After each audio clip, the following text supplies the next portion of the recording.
So in basketball, you're gonna hear so much terminology, and it'll save you a lot of time just being lost if you just know that terminology.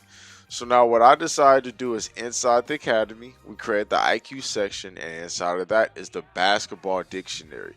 And you're gonna love it because it's gonna give you all the little things that you're gonna hear while you're on the basketball court so you can catch on this stuff faster. What is floppy? What is a down screen? Curling, zipper cuts. We got to know all that type of stuff if we want to advance at a faster rate. All right. So jump in and learn as much as you can, and let's start applying this stuff ASAP.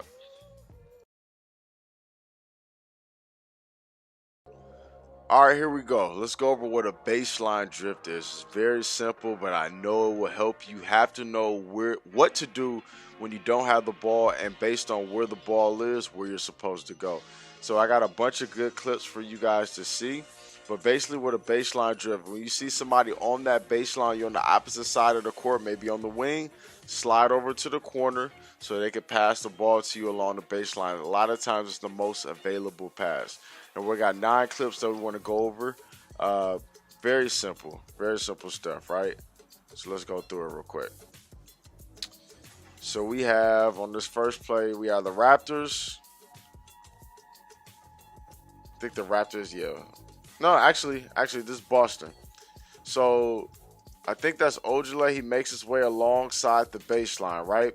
And you're going to see Marcus Smart have the awareness enough to back out to that corner because that's the most available pass, right? And you kind of see the Heat, they kind of fall asleep, get a three-pointer out of that. Now on the flip side, check this play out. So I believe that it's Marcus Smart that's going to drive along the baseline, but Jason Tatum is going to make the play to get out to the corner. So the pass made over to the corner. He drives to the baseline. Jason Tatum goes to the wing, but that's a harder pass opposed to like giving him the option to jump out of bounds and make that play towards the corner. He ends up having a reverse pass, which is an excellent play to Kemba. But Norman Powell was late on that, so watch Powell. So like as the ball goes, he still hasn't made his move. Now he starts to really go over, but Jason Tatum could have beat that, had a pump fake into an easy one dribble pull up. We end up getting a 3 out of it anyways. Now, move on to the next play. It's the third play out of 9. Drives all the way to that baseline. This pass does not have to come from the corner, driving down the baseline, pass to the other corner. It does not. Anytime you see somebody going to the basket, you're in that position, slide over and just make yourself available. Perfect pass, knockdown shot. I think Fred VanVleet hits the shot, I believe. All right, perfect. This is an actual play. Pass it into Siakam, high post. Come off for the handoff. Gasol has to now headhunt and try to set a screen. VanVleet slides down to that corner. 3-point shot. Easy shot. Watch it one more time. Ball in the high post, handoff. Screen, 3-pointer. Next play. I think this is... Did I save this twice? No. This is Fred VanVleet making the pass this time to Powell. Baseline. Watch Powell, though. I know my box is kind of in the way, but he slides over and knocks down that shot. It's the most available shot. If you find yourself on the wing, do not stand there on the wing if somebody's going baseline. Now, remember, this pass doesn't have to just come from a drive from the wing to the baseline. Look how he goes to the top. Now, if I'm the player in the corner, I slide over just a little bit more to make that pass available because look at all the defense on him, right? And Marcus Smart almost gets a hand on this. Watch. Almost gets a hand on this. But if he slid over a little bit more, it'd be a lot harder to make that steal and a direct line at the receiver. Okay, now we got Golden State on the same type of stuff. So watch the awareness, right? Curry, seeing that he's going out of bounds, boom, immediately goes to that corner. Most available pass that he can make, 3-point shot.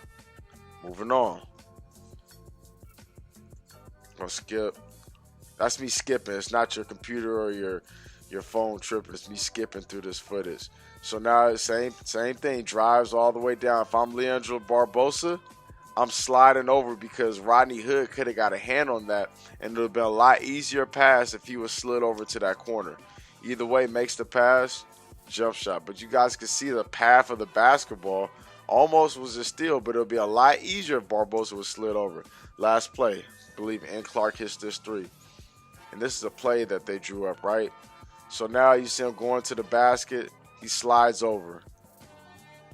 So when you see that, slide over to that corner, most available pass. Now you got Rudy Gobert, I believe.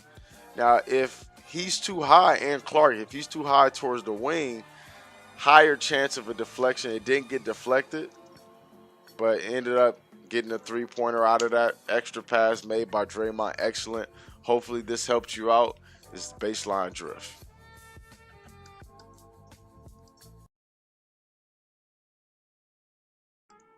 This is something that you're going to hear often, so I have to make sure that you have this, and that's the term curling, right? Curling off the screen. So basically what that means, let's take a look at some clips. We got a bunch of clips of Klay Thompson doing this. So the motion where they're going to set him a screen, and he stays tight and curls around the screen, staying really tight, coming off of that. So now he could have, if he wanted, went out to the three-point line right here, right? But instead, he goes in towards that elbow and pulls up for that jumper. So the motion of curling, think about like the top of the candy cane. We're going up, and then we curl downwards at the top, right? It's that same thing. Curling right off of that screen. I'm just going to look at a bunch of clips so you guys can have that. But just pay attention to how tight he comes off of the screen. He's hunting for a shot. Now, a lot of times when you're curling, you're shooting twos. Sometimes you may do it if it's super high, for a three-pointer. But check this out. So the defender actually tries to jump this. I believe this is DeMar DeRozan. He knows he's trying to curl. Draymond does a good job of reading that, holding on to the ball, outside pass with that right hand, into the shot. Same type of motion here. You can curl at different spots of the court, but you're seeing where it happens pretty often. Honestly, it happens more for like down screen type situations or pin downs, what we like to call it. But this is good stuff, right? So coming off to he's going to his left, right? So right, he's actually going for a layup on that one. But if you go to the left for a jumper, you want to end with your footwork being right-left, and then the opposite being left-right. So now you're seeing him get to the basket. It doesn't always have to be a jumper. It could be straight to the basket, going into the shot. We're going to talk about something else, too, when you know when to do it. So he comes off double screen, right? And that one, he jump stops. Now, you can also jump stop when you're coming off these curls. But normally, if you switch the footwork up too much, say if you're going right or going to your left and you end up left-right, it's going to feel a lot more awkward. Now, when you know when to do this, is when a defender is not going under the screen. He's chasing you over the top of that screen. So you see him go top side on the screen. That was the defender I'm talking about. So you see him go left, right into the shot, right? He's got to square up as fast as he can. But you know when to do that when the defender is going top side of that screen.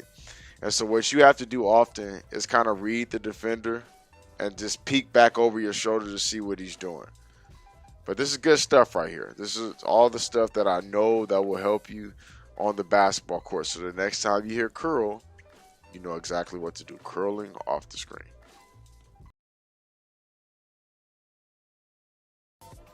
Elevator doors. What is elevator doors? All right, so think about it like this. You're going inside an elevator, you push the button, the doors close like this, and nobody is no longer able to get inside the elevator as you're going up, right? Let's watch a clip of that so you can understand how it looks. Klay's bringing the ball up the court. Pass it to Draymond. McAdoo is going to call for the ball. The play is not for the ball to go into the hot post right there, right? So the pass is made. Now Steph goes down, comes off a pin down, goes to the middle. Now pay attention to how he's going to chill and then push off a Dame so that he can get an advantage going up into this shot, right? Meantime, Draymond Green is going towards that free throw line. As soon as they see Dame, they go shoulder to shoulder and close the door. Look how Dame gets stuck, goes into that shot. Now let's watch it a little bit quicker. Full motion, pin down screen, relax coming off of it, shoot up the gap, close the door, three-point shot. So now the next time you hear elevator doors, now you know what it is.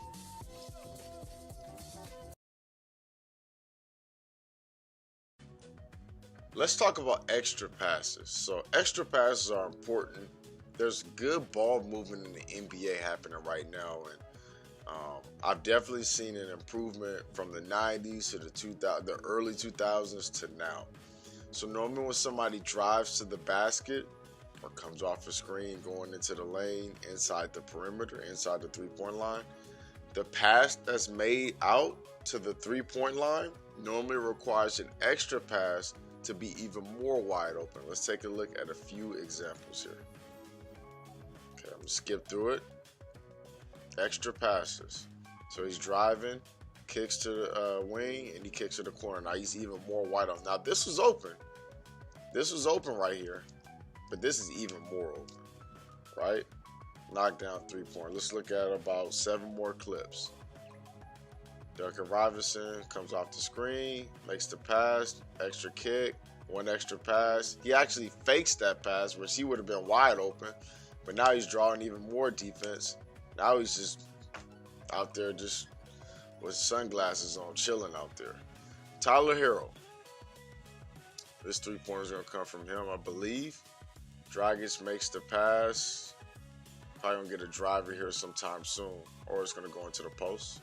See what happens. Okay, drive, extra pass. Drive, kick, extra. Drive, kick, extra. Always think that. It helps build trust within your teammates to know that, all right, even though I got a shot, I'm going to try to find an even more open shot, which I love. Miami Heat do a good job at this. A lot of teams do, though. Rocker step, corner pass, extra pass. Boom, knockdown shot. Let's see one from Jimmy Butler. Actually, I think this is the same play. Let's move on to the, actually, no, extra pass. So once it's inside that perimeter, drive kick, extra pass. Let's take a look at it. So like 3 more clips. This being one of them. Am I tripping? My bad. Same play. Let's look at the next one. My fault.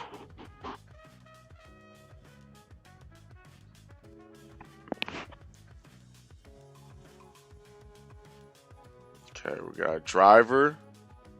Driver right there, kick, extra pass, wide open. Crowder actually gets that shut up pretty quick. Let's find our driver, kick, extra pass. Boom.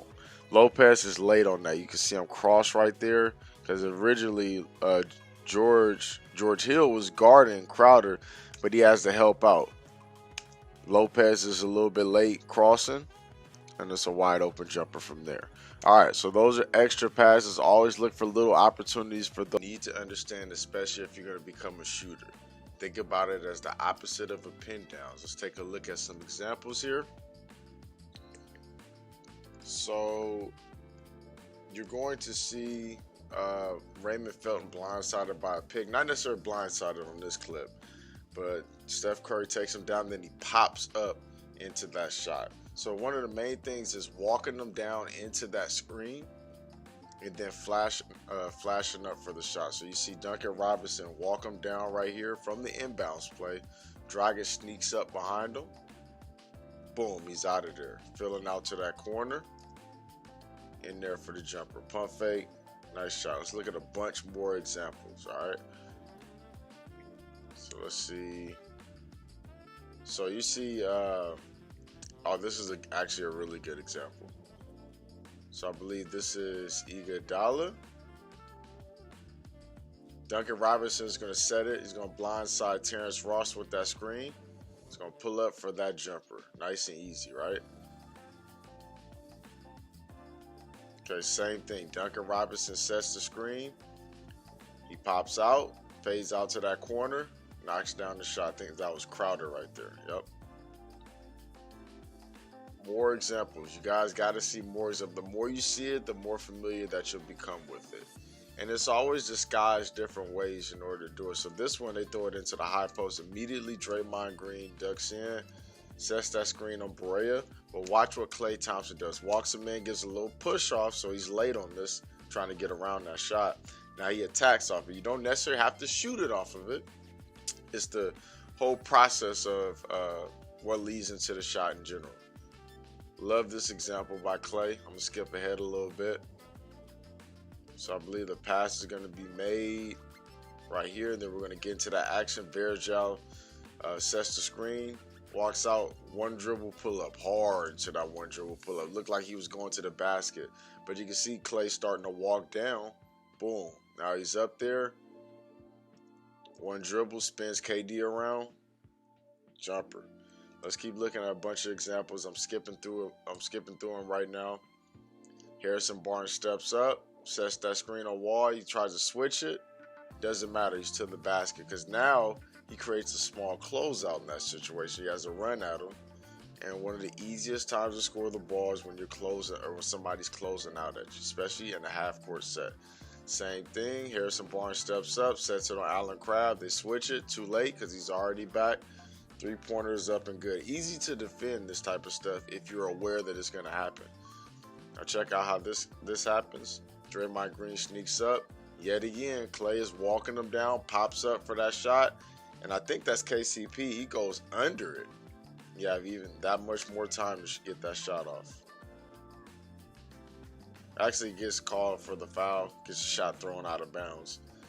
3 more clips. See how this is going to pan out. So Clay's starting to walk in. You can see it. Receives it from Andrew Bogut on this play. Nice and easy. Now he's late. And you can see how Bogut kind of wipes him out by backing up. Knockdown shot. 2 more. Got a couple clips from Steph Curry. Love this one right here. Watch. So he goes right back into it. Walks him down like nothing's going to happen. Boom. Now the flare screen happens. Now he's able to get to the bucket. Scores the and one. Such a tough shot, actually. Next play.